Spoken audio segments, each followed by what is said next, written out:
of the talent. Really good. But I don't think he's going to have the workload that some other people think he's going to have. And that's unfortunate, because I was excited for him this year. Good afternoon, Bay Nation. Welcome to another episode of Fantasy Bay. I'm your host, Mike Williams, and today we're going over my top 24 running back for fantasy football 2023. If you missed 1 through 12, check it out right up here. After you watch that, come right on back and I'll get you started with 13 through 24. Now, let's get it started. Starting tier 6, running back 13, Aaron Jones. Aaron Jones is a fantastic pass catcher. He's had 50 or more receptions 3 out of the last 4 years. And then the other one, he had 47. Not bad. He's had 1,000 yards or more 3 out of the last 4 years. And 1,100 2 out of the last 3 years. If you look here, he's averaged over 5 yards a carry for his career.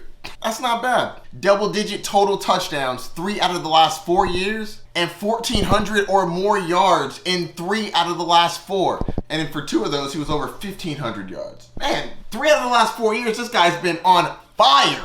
He got an A in missed tackles forced per carry, an A in yards after contact per attempt, A+ in rushing yards per attempt, and an A in elusive rating. Pretty solid. Not too shabby. So then why do I have him so low? Well, that's simple. Aaron Rodgers is gone, and I don't really know what this offense is going to look like. To be fair to Jordan Love, Aaron Rodgers didn't play great last year, but I haven't seen anything from Jordan Love to make me think that he's going to be much better. I honestly think that the offense gets worse. It's also a split backfield with A.J. Dillon. I think Aaron Jones is going to have a majority of the work, but I'm curious if Green Bay is going to want to run the ball more now that they don't have a Hall of Famer throwing the ball. Green Bay does still have a very good offensive line, but they did drop from 3 to 8. So the offensive line will be a little worse, but to be fair, the offensive line is still pretty good. Running back 14, Najee Harris. Running back for the Pittsburgh Steelers. Najee Harris has had back-to-back years with 10 touchdowns, and he has an A- in opportunities. 325 last year and 401 the year before that. That's pretty good. His total yards did drop by 400. That's a lot. From 1,600 down to 1,200. Let's dive a little deeper and see what happened. His receptions dropped by over 30. Losing Big Ben and going to a rookie will do that though, which cut his receiving yards in half. And as you can see here, he's an inefficient runner. He's never rushed for 4 yards a carry, so he's really relying on volume. Last year he had the 5th most carries in the NFL. Now don't hear what I'm not saying. I'm not saying that Najee Harris is a bad running back. There are things he does very well. A- in yards after contact, an A in missed forced tackles after carry, and an A- in elusive rating.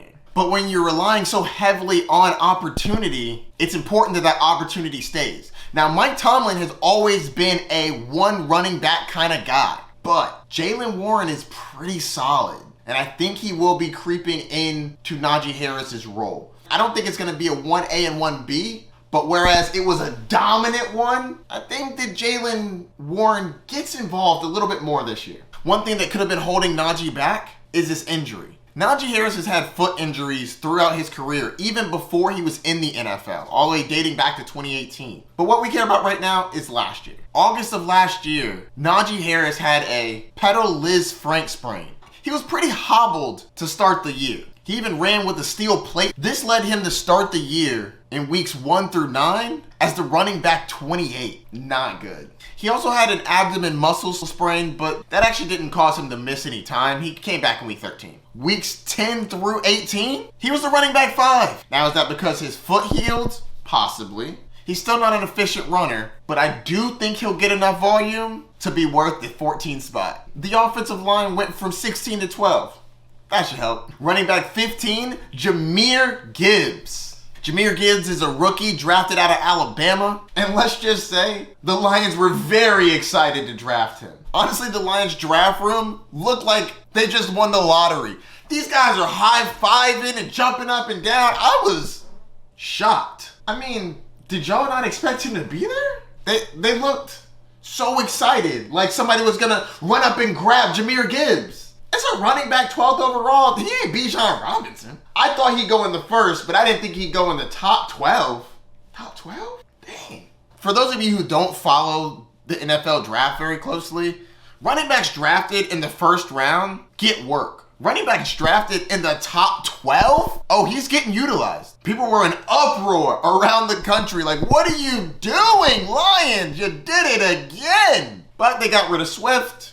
They got rid of Jamal Williams, but they did bring in David Montgomery. Honestly, it's really like they just refreshed what they had last year. Jahmyr Gibbs is the new DeAndre Swift, and David Montgomery is the new Jamal Williams. In both cases, the new one's a little better. For those of you who didn't watch his college tape, this kid's fast. He runs a 4.3640. He ain't Tyreek Hill, but he's moving. He's a great pass catcher. He's shifty, explosive, and has breakaway speed. Well, if you like him so much, then why isn't he higher, Mike? Great question. Like I said before, David Montgomery is on this team, and he got paid. The Lions made David Montgomery the 12th highest paid running back. 3 years, $18 million. That's a lot of money to spend on a running back that's not your number one running back. Let's ignore this Nyheim Hines we got here. 3 years, 18.6. Bills, what are y'all doing? This isn't an episode about Jared Cook, but the Bills, I'm curious what you're doing with your money, but whatever. David Montgomery is a very good running back. He's not elite or anything, but he's a different style of running back than Jahmyr Gibbs. Though he can also catch the ball, he can be a bruiser as well. And when they get close to the end zone, I'll be surprised if Montgomery doesn't get a majority of the goal line touches. Jahmyr Gibbs is 5'9", barely 200 pounds. David Montgomery is 5'10", 220. Montgomery basically has 20 pounds on him. Who do you want pushing through the goal line? The bigger guy or the smaller guy? I think they both get goal line touches, but I think that David Montgomery is going to end the year with a little bit more.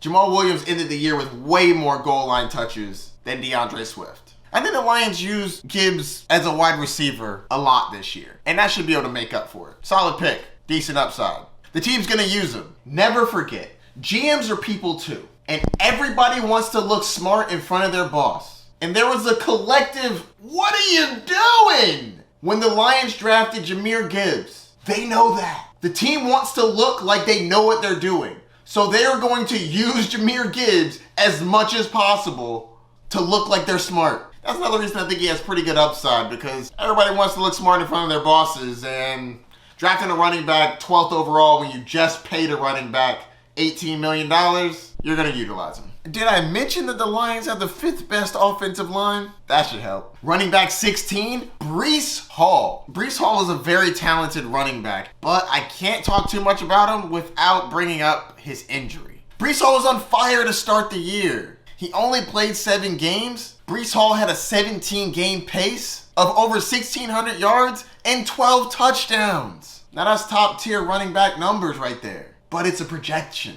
He only played 7 games. Could he have kept it up? Possibly, but we don't know. This wasn't just an ACL tear. He had an ACL tear grade 3 as well as a knee meniscus tear. Ugh. He seems like he's recovering fine, and I haven't heard any bad reports, but even if he starts week 1, I don't think he gets a full workload like he wasn't coming off of an ACL injury. And there have been some running backs that came back from an ACL and just had dominant years off the rip. Adrian Peterson comes to mind.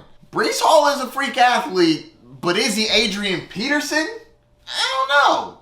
Are you willing to bet on that? I personally probably am not. Unless I see him in the preseason, making the cuts, feeling pretty comfortable, I don't know if I'm going to take him, especially his ADP at the moment. But what you can do is not draft him and wait about 3 or 4 weeks, because he's still going to be playing pretty slow. I still think he's going to be ramping up, and those first 3 weeks are not easy. Week 1 against the Buffalo Bills, tough. Week 2 in Dallas, watch out for Micah Parsons. And week 3 against the New England Patriots. I don't like the Patriots offense, but that defense is serious. If Bill Belichick is going to be anywhere close to the playoffs, that defense is going to need to be on point, and he needs every game. So Bill gonna be hungry.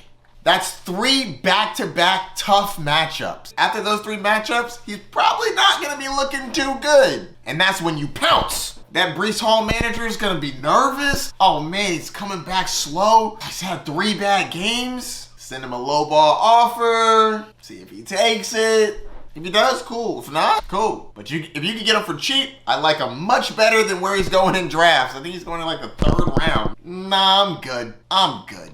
Did get a dramatic upgrade at quarterback though. Aaron Rodgers. That bad man?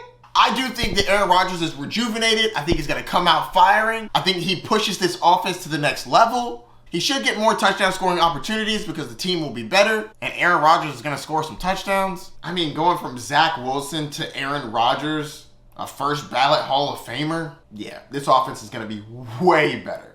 Tough division, though. Also, at the moment, he has very little running back competition. I've heard some whispers about Dalvin Cook coming to the Jets, but until that happens, he's got no real competition. What am I supposed to be worried about? Zonovan Knight and Michael Carter? All in all, Breece Hall is a very talented running back. A+ in targets, A+ in rushing yards per attempt, A+ in breakaway attempts, A+ in yards after carry per attempt, A+ in elusive rating. This dude is a great running back. Does he bounce back so fast? I don't know. Running backs coming off of an ACL injury make me a little nervous. Running backs normally get back to form about 2 years after the initial injury. This first year might be kind of slow for Breece. On a positive note, the offensive line went up 8 spots. On a negative note, they're still 23rd, so they were god-awful last year. Now they're bad. Running back 17, James Conner. He has no running back competition. He's a great pass catcher. I have him as an A+ in receptions. He's elusive. He's never had 1,000 rushing yards, but he has had back-to-back seasons with over 1,000 total yards. That's something. Normally, he leans on his touchdowns. He's had double-digit touchdowns twice in his career. Last year at 8. That's not bad. He started off last year terrible. Weeks 1 through 8, he was the running back 48. But weeks 9 through 17, he was running back 5. That's pretty darn good. Unfortunately, there's been some changes in this offense. Everybody knows DeAndre Hopkins is gone. Kyler Murray is a question mark at the moment. We don't know how fast he's going to recover from his injury. He could play the whole season. He could miss the first little bit. Or they're so awful that they sit Kyler for the whole year and they tank for the number 1 overall pick. Fingers crossed Kyler comes back. They also have a new head coach. Out with Cliff Kingsbury, in with Jonathan Gannon? This guy. This is a bad picture of him. He was the defensive coordinator for the Philadelphia Eagles for the last 2 years. Well, he's going to be good at defense. I'm curious what he's going to do with the offense. James Conner has also never played a full season. 13, 15, 13, 10, 13, 13. I didn't hear a 16 or 17 in there anywhere. And on top of all of that, the Cardinals have an awful offensive line. PFF has them as the 31st offensive line. That's the second worst in the league. So let me get this straight. The quarterback's a question mark because we don't know if he's going to play. They got rid of their head coach. They have a defensive coordinator as their head coach. DeAndre Hopkins is gone, so they might stack the box a little bit. Marquise Brown is still pretty solid. And their offensive line is garbage. James Conner is going to survive off of 2 things: volume and receptions. Because everything else at the moment, kind of a mystery. Running back 18, J.K. Dobbins. I do have J.K. Dobbins in a lower tier than all the previous running backs. Tier 7. J.K. Dobbins is very talented. He has a great offense. He has 10 touchdown upside. He has an A in breakaway yards and an A- in elusiveness. So why do I have him so low? Up until now, the Baltimore Ravens have treated J.K. Dobbins like he's allergic to catching the ball. They almost never throw it to him. Yes, I know he has a running quarterback. 18 receptions in 15 games is outrageous. He doesn't have bricks for hands, Lamar. Throw him the ball. Luckily, there's a new offensive coordinator in town, Todd Monken. And Todd likes to throw the ball. So hopefully he can get some more receptions this year, because previously it's been pretty pathetic. J.K. Dobbins has also never gone for 1,000 yards, partially because of his injury. J.K. Dobbins tore his ACL before the season started in 2021. He was out that entire year, and when he came back last year, he ended up hurting that same knee and had to get arthroscopic surgery, according to Draft Sharks. He was able to return in week 14, but he just wasn't looking right. On a positive note, the Baltimore Ravens have the 4th best offensive line. They did go down from 2 to 4. Also, having a top 5 offensive line is still incredible. He does have minimal competition with Gus Edwards being back, but being over a year removed from his ACL tear, I do think that J.K. Dobbins can be pretty good this year. He's a very good running back. He's got breakaway speed, and he has double-digit touchdown upside. And with the new offensive coordinator, I think that he gets the ball thrown to him a little more. This should be a better offense than previous years. So, are you drafting J.K. Dobbins? Number 19, Alexander Mattison. The Vikings have a good offense, and now that Dalvin Cook is gone, Alexander Mattison will be sliding right in to fill in his shoes. Just to be clear, I don't think Alexander Mattison is as good as Dalvin Cook, but I think he's going to be a solid substitute and might be being slept on right now. At the moment, he's going in the 6th round. That's pretty good value for the starting running back on a high-powered offense. He's filled in for him in the past, and I think he's done pretty well. And head coach Kevin O'Connell would happen to agree with that. He described Alexander Mattison as an every-down running back. Can it get much more clear than that? Alexander Mattison will have every opportunity to take over that Dalvin Cook role, and Dalvin Cook's been a running back 1 for years. And Alexander Mattison isn't a scrub. He got an A+ in his elusive rating. That's pretty good. Now, he's never had a full workload, but he's not a small guy, so he should be able to hold up. He's 5'11", 215. I don't think injury should be an issue. At a 6th round value, Alexander Mattison is probably a steal. Running back 20, Travis Etienne. Travis Etienne is a shifty running back that's a pretty good pass catcher. I'm still trying to figure out why the Jags don't use him that way. I expected him to catch more balls. 35 is average. He caught more than that when he was in college. I figured transitioning to the NFL, he'd be more involved in the receiving game, so I think this number could increase. Travis Etienne is an elusive running back. An A in elusive rating, an A in breakaway yards, and an A+ in missed tackles forced after a carry. That means he's shifty. I like that. He had over 1,100 yards and 5 touchdowns last year. That's not bad, but I'd like that touchdown number to go up. He was over 5 yards a carry though, so that's pretty solid. For those of you thinking that Travis Etienne's touches are gonna go up this year, you might wanna hold your horses. The Jaguars drafted running back Tank Bigsby in the 2nd round. I think that's competition. Doug Peterson has always been a running back by committee kind of guy. This stretches all the way back to when he was in Philadelphia. He's not like Mike Tomlin. Mike Tomlin wants one dude running the ball. Doug Peterson likes his committees. Don't believe me? Look what Doug had to say. Jaguars coach Doug Peterson said, in referring to his running back room, "This is one of the strongest rooms on the team." Talking about Travis Etienne, Ernest Johnson, and Tank Bigsby. Travis Etienne seems to be getting on board too. I feel it keeps the wear and tear off my body. I don't have to go and bang myself up every play. Sounds like Etienne's on board with the committee as well. Offensive coordinator's on board as well. There's a possibility of keeping everybody fresh through the long run of the season. From a team standpoint, makes perfect sense. Use multiple running backs, keep everybody fresh, don't have as much wear and tear on the body. But for fantasy football, that is not what you're looking for. I mean, most running backs don't have the entire backfield to themselves anymore, but I mean, this is a real committee. Now, Etienne and Bigsby are about the same size, so I'm not really concerned about him losing goal line carries. Even though he was kind of inefficient last year. 13 goal line carries, only converted 3 of them. You're going to need to work on that. I'm actually really happy that Travis Etienne is even playing football. His rookie year, Travis Etienne suffered a significant tear in his Liz Frank ligament in preseason of 2021 and was out the whole year. That was awful. But he came back last year and played all 17 games. He's now over a full year removed from that injury. I'm looking forward to seeing what he can do. It doesn't help that the Jaguars have the 26th best offensive line. That's in the bottom third of the league. Running back 21, Alvin Kamara. Just to be clear, the only reason Alvin Kamara is this low, right now he has a legal issue and I'm not quite sure how long he's going to be suspended. Originally, I thought it was going to be a felony. Now it's looking like a misdemeanor. When I get more information, I'll let you know in an update. But as of right now, this is where he sits. Alvin Kamara is an incredible pass-catching running back. He's had an A or better in targets, receptions, and receiving yards basically his whole career. A- or better in opportunities his whole career. So basically, he gets involved and he catches the ball. A lot.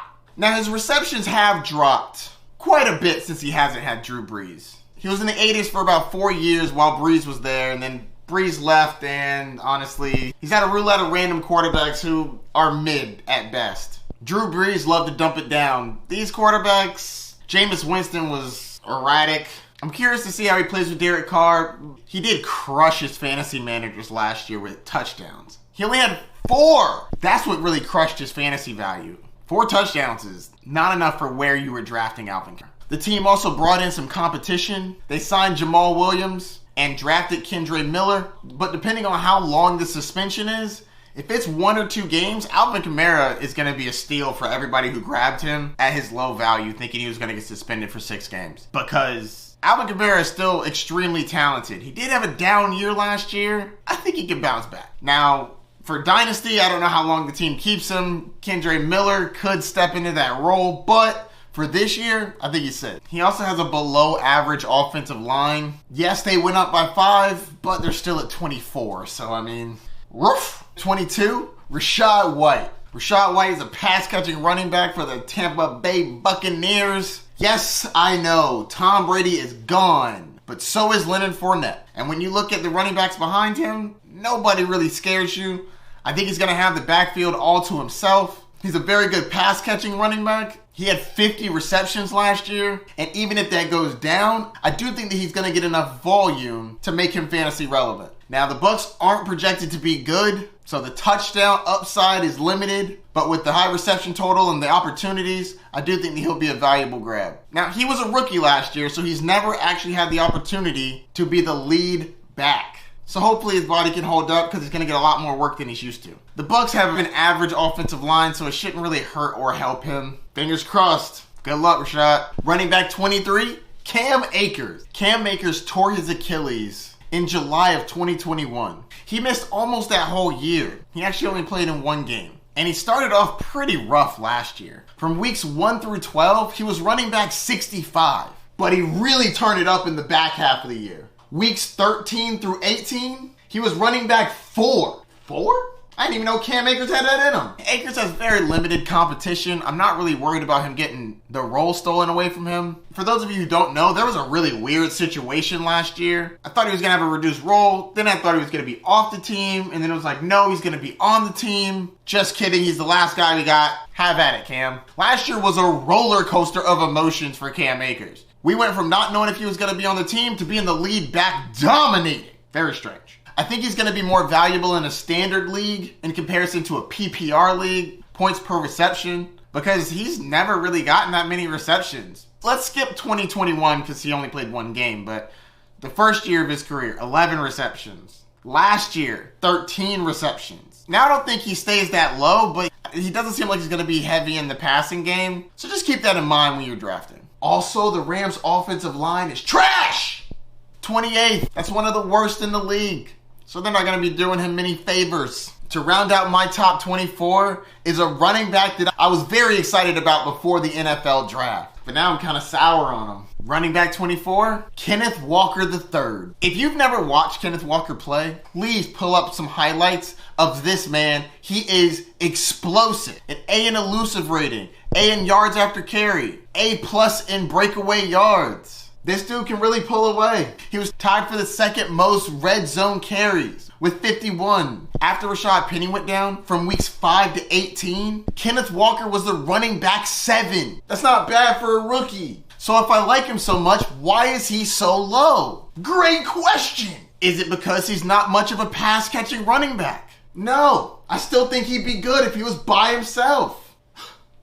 Was that a clue? Pete Carroll is tired of his running backs getting injured and having to trot out Travis Homer and DJ Dallas. So they drafted a second-round running back in back-to-back years. Last year, Kenneth Walker. This year, Zach Charbonnet. And Zach Charbonnet complements Kenneth Walker pretty well. Not in the ways I'd like, though. Where Kenneth Walker is shifty and elusive and has big play potential. Breakaway yards left and right. He's not the biggest back in the world, and he doesn't catch the ball very often. Whereas Zach Charbonnet was a pretty good pass-catching running back in college. Well, let's say they split receptions. The one thing I am worried about are the goal line touches. Kenneth Walker got a decent amount of carries, 5 yards and in, 10 to be specific, and he only converted 2 into touchdowns. Now, to be fair to Kenneth Walker, he's 5'9", 211. He's not very tall, and he's solid size. Whereas Zach Charbonnet is 6'1", 220. That's a big boy. I'm not saying that Kenneth Walker will get no goal line touches. But what I am saying is, I don't think they're going to kick Zach Charbonnet off the field so that Kenneth Walker can come in and get those touchdowns. I think Zach Charbonnet might fight for the goal line carries. Now, I still think Kenneth Walker is worth a grab, depending on how high he goes. If either one of them gets banged up, the other one will skyrocket. Right now, Kenneth Walker is going late 3rd round, very early 4th round. think that's a little too rich for my blood. I mean, he's going ahead of Aaron Jones, Joe Mixon, Miles Sanders, running backs with clear paths to a workload that don't really have much competition. So it has nothing to do with the talent of Kenneth Walker. Big fan of the talent. Really good. I don't think he's going to have the workload that some other people think he's going to have. And that's unfortunate, because I was excited for him this year. We got a long time until the draft season. Hopefully he falls. So that's going to do it for my top 24 running backs. So who did I get right and who did I get wrong? Who's too high and who's way too low? Let me know down in the comments. Don't forget to like, subscribe, and hit that notification bell down below. I'm sure this video is going to help you dominate your draft. Good luck in your drafts this year. If you have any questions, hit me up. I'm always available. Peace.